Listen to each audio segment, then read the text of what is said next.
100%. So I'm glad you made that point.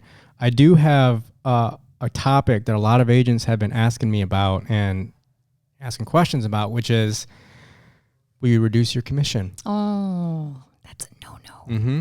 No, we won't do that. So I'll share my belief after you, but I would love to hear your perspective. I've been dealing with this a lot lately. Yeah. And I probably should have brought that up when we were talking about the market, but I forgot. So I got you. Don't worry.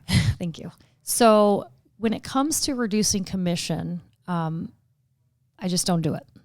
And the main reason is when I commit to a client, and this is what I tell my clients right up front when they ask that question, and then I move right on. Mm-hmm.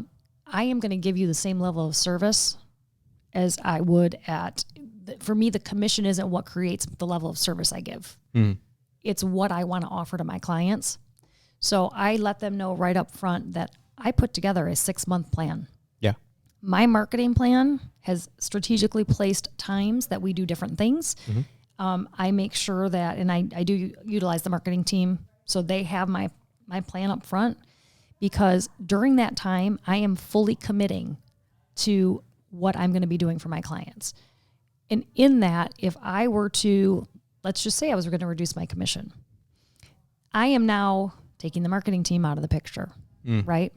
I might have to take professional photography out of the picture, or my signs out of the picture. Yeah. So those things for me, that just doesn't equate to what I'm offering you for value versus what you're paying for. So I don't even entertain it, and I move on.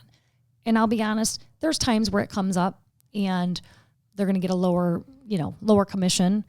I always implore them to think, what are you going to be missing out on? And who's going to be driving those buyers in at a lower commission rate? Because we know as buyers agents on the other side of it, you look and go, 2%.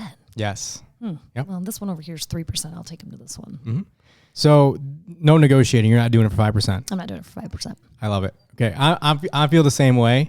And I'll tell you why. So she made a lot of great points, but the last one that she made was, it infects the entire transaction, because if you take it for 5%, first of all, that seller is telling you upfront to your face that they do not value what it is that we do. They don't see enough value to where they're going to pay 6%. So from my perspective, like we talked about negotiation 101, if someone's asking you to take a discount, you have to ask them in return to take something off the table too. So like you said, take off your professional marketing, your professional photos, your signs, something. So if you're going to ask me to take a 1% discount, what would you like me to sacrifice? Right?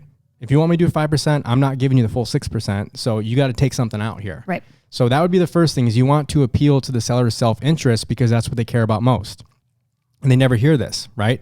Because agents say, well, I charge 6% because I do this, I do this, I do this, I do this, which, yeah, that's great.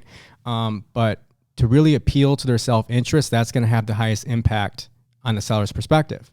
Because if they hear, well, if you're going to take something off the table for me, and that's going to affect my marketability, I don't want to do that, right?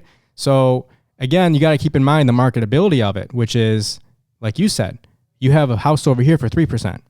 You have a house over here for 2.5%. If you were the buyer's agent, Mr. Seller, which home would you show first? So by you doing it for 5% or asking me to do it for 5%, you're essentially asking me to put us in a back seat regarding our competition. Right. That's a really good point. I don't want to do that. Nope. Right? And then you'll have the real tough sellers, right? That will throw out, well, hey, can't you just keep 2% for yourself and offer out 3% to the buyer's agent so we don't, screw anything up? It's like, man, you are just like smacking me in the face, right to my face. But no, again, if I'm going to do that, I would really need to scale back on what it is I'm offering for you, because I'm taking a 1% discount. Right. So I can't offer you all these things when I'm losing a third of my marketing budget, because 1% or 3% is a third. Right. So that's a huge chunk. And so from my perspective, if I have a seller who's just dead set on doing it for 5%, and that's the only reason why they're going to hire somebody, it's not because they want the best agent, they want the cheapest, I don't want that business. Right.